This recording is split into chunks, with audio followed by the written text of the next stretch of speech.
Από ό,τι φαίνεται θα έρθει να πιάσει ολόκληρη τη μεσαία τάξη. Μάλιστα. Τώρα, κύριε Παπά, επειδή χθες προκαλέσατε μεγάλη αίσθηση με τη δήλωση που κάνατε και οφείλω να σας πω ότι αυτό ακούστηκε πάρα πολύ καλό, αλλά δημιούργησε και μια σύγχυση.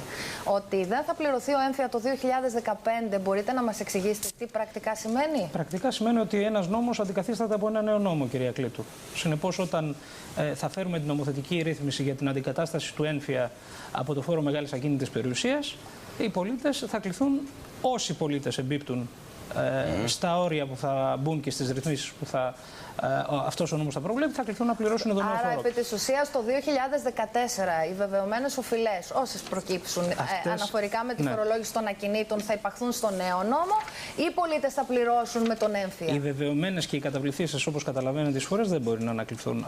Εδώ μιλάμε για τον νέο νόμο. Αλλά εγώ θα ήθελα έτσι λίγο να το κοιτάξουμε το θέμα λίγο μακροσκοπικά και να καταλάβει και ο κόσμος ότι ο έμφυα δεν ήταν ένα ατύχημα. Δεν ήταν μία παραδρομή ή μια σκοπιμότητα ενός τεχνοκράτη ο οποίος φύτεψε αυτόν τον φόρο μέσα στο πρόγραμμα της Νέας Δημοκρατίας.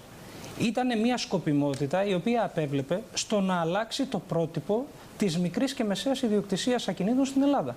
Και θα σας έλεγα ότι αυτό. Επιτρέψτε. Όχι, δεν είναι διαπίστωση. Την κάνω κι εγώ, την κάνει και ο συνάδελφος. Εγώ όμως την καταθέτω στο τραπέζι. Και μας εξοργίζει, θέλω να σας πω. Επιτρέψτε μου να σας πω κάτι όμως. Την καταθέτω στο τραπέζι, διότι εδώ πρέπει να γίνουν ευκρινείς και διαυγείς οι διαφορές προγραμμάτων ενώπιον του ελληνικού λαού εν ώψη της κάλπης. Ωραία, σωστό. Έτσι, να το κάνουμε. Αυτό δεν ήταν ατύχημα. Όχι, και γι' αυτό υπάρχει και η επιμονή. Στόχων, κύριε Παπά. Όχι. Μισό λεπτό. Να συμφωνήσουμε σε αυτό και να πάμε στο τι λέτε. Να δούμε τι βάζετε μπροστά. Είναι ένας γενικός στόχος, ο οποίος υπηρετεί συμφέροντα αλότρια, άλλα από τα συμφέροντα του Έλληνα ιδιοκτήτη στέγης. Πώς θα τα αποκαταστήσετε, κύριε Παπά, εσείς? Εμείς, κυρία Αυτή Κλήτου, τη στρέβλωση που λέτε, τα αλότρια συμφέροντα. θα σας πω. Κυρία Κλήτου, εμείς δεν θα μας ακούσετε ποτέ να λέμε ότι τα πράγματα θα είναι αυτόματα, πάρα πολύ ευχάριστα, εύκολα και ξαφνικά θα τρώμε όλοι με χρυσά κουτάλια. Και εδώ έρχομαι να το πω αυτό για να απαντήσω σε μια κριτική ανάμεσα στις πολλές και αντικρουόμενες μεταξύ τους, επιτρέψτε μου να πω, που ακούμε από τη Νέα Δημοκρατία. Σας καλώ να δείτε τι λέγανε οι αξιωματικές αντιπολιτεύσεις στο πρόσφατο παρελθόν. Έτσι, το δικό μας πρόγραμμα καταθέτει και δεσμεύεται για αυτά που μπορούμε και όχι για αυτά που θα θέλαμε. Άρα λοιπόν για το θέμα του έμφυα λέμε ότι πρέπει να θεσπιστεί φόρος μεγάλης ακίνητης περιουσίας. Μία από τις κριτικές που ακούγεται όμως, κύριε Παπά... Να ολοκληρώσω, κυρία Κλήτου, ή να μην ολοκληρώσω? Ναι. Ο φόρος λοιπόν μεγάλης ακίνητης περιουσίας δεν θα αφορά την πρώτη κατοικία εκτός από περιπτώσεις υπερπολιτελούς κατοικίας και θα έχει ένα υψηλό φορολογικό όριο.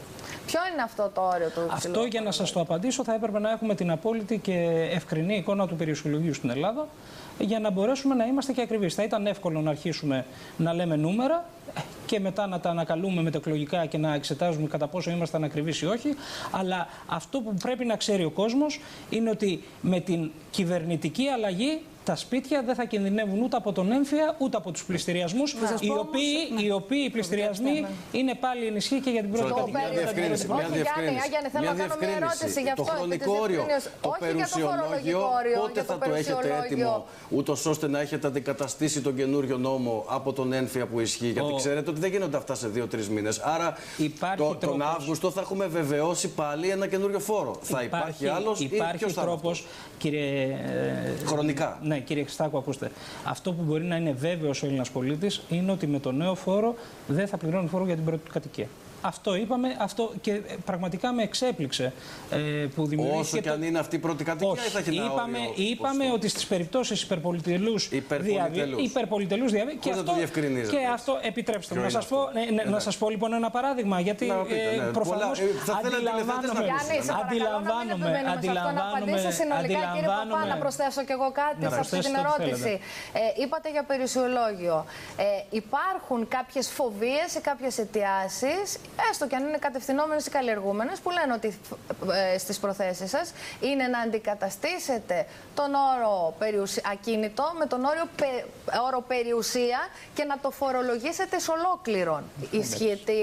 Ισχύει αυτό? Υπάρχει τέτοιος φόβος? Εντάξει, νομίζω ότι είναι γνωστές οι θέσεις μας και προφανώς συμφωνεί και ο κόσμος ότι και άλλες μορφές περιουσίας θα πρέπει να φορολογούνται. Δεν είναι δυνατόν κάποιος ο οποίος έχει ράβδους χρυσού σε μία θηρίδα να πληρώνει 0 φόρο και κάποιος ο οποίος έχει ένα διαμέρισμα στο Περιστέρι 70 τετραγωνικών να πληρώνει φόρο. Καλά κάνετε και το διευκρινίζετε αυτό. Συμφωνώ πολύ. Αλλά θα ήθελα να σας πω το εξής. Νομίζω ότι αντιλαμβάνεται και ο κόσμος ότι αυτές οι εκλογές είναι πολύ διαφορετικές από το 2012. Με ποια έννοια?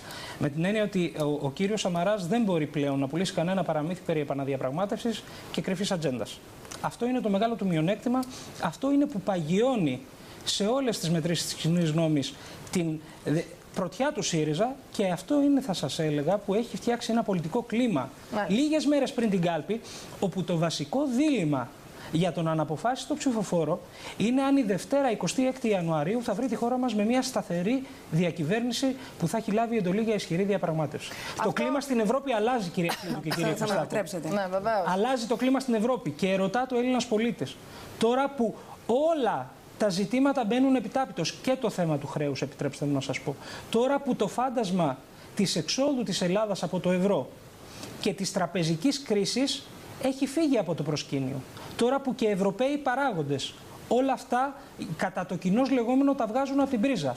Ο Έλληνας πολίτης θέλει την 26η Ιανουαρίου να βρεθεί με μια κυβέρνηση που λέει ότι θα εφαρμόσει όλα τα προαπαιτούμενα και το χρέος είναι βιώσιμο, όπως είναι η κυβέρνηση της Νέας Δημοκρατίας, ή με μια κυβέρνηση που λέει ότι αυτό το πρόγραμμα δεν μπορεί να εφαρμοστεί και το ελληνικό χρέος δεν είναι βιώσιμο. Η επιλογή είναι κρίσιμη και η ανάγκη για πολιτική σταθερότητα την επόμενη μέρα πάρα πολύ σημαντική. Μόνο μία παρατήρηση πριν σας απαντήσει. Εγώ από τις δηλώσεις των Ευρωπαίων αξιωματούχων, έτσι όπως τις καταγράφουμε εδώ και τις αναλύουμε, βλέπω και πάλι την τακτική μαστίγιο καρότο και όχι μια αλλαγή κατεύθυνση. Δεν θα συμφωνήσω, κυρία Κλήτου. Δεν θα συμφωνήσω και το λέω με λύπη μου.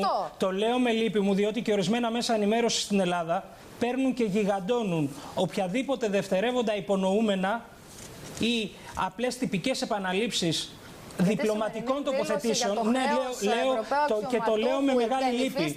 Και το λέω με μεγάλη λύπη, κυρία Κλήτου. Το λέω με μεγάλη, διότι έπρεπε άπαντες, και απευθύνομαι και στους πολιτικούς μας αντιπάλους, αλλά και στα μέσα ενημέρωσης, να καταγράφουν, αλλά να τα καταγράφουν με αντικειμενικότητα και να προσπαθούν όλοι να κάνουν το χρέος τους.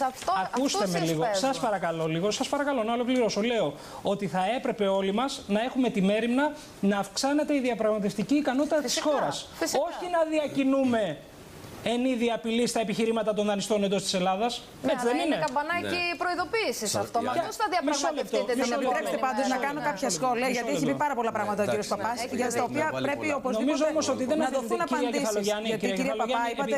Εσείς είστε μια ψύχρεμη φωνή στη Νέα Δημοκρατία και νομίζω ότι δεν είναι σύνηθες τώρα τελευταία και άλλου τύπου. Θα ήταν καλό όμως να με αφήσετε να ακουστεί και η φωνή μου λίγο. Εγώ να σας ρωτήσω κάτι. Θα ήθελα να σας ρωτήσω, εάν συμφωνείτε, να σας ρωτήσω μια στιγμή, εάν συμφωνείτε ότι το κλίμα των δηλώσεων των Ευρωπαίων αξιωματούχων από την Ευρωπαϊκή Κεντρική Τράπεζα, από τους επικεφαλείς και τους νυν και τους πρώην του Eurogroup, από τους επικεφαλείς του Ευρωκοινοβουλίου και όλων των πολιτικών ομάδων, είναι ένα κλίμα το οποίο βγάζει από την πρίζα, κατά το κοινώς λεγόμενο, και το θέμα της εξόδου της Ελλάδας από το ευρώ και το θέμα της τραπεζικής κρίσης. Με το οποίο δυστυχώς, και το λέω δυστυχώς για την Ελλάδα, το λέω δυστυχώς για τον Έλληνα πολίτη, κάποιοι έχουν επιλέξει να έχω σημειώσει πάρα πολλά πράγματα.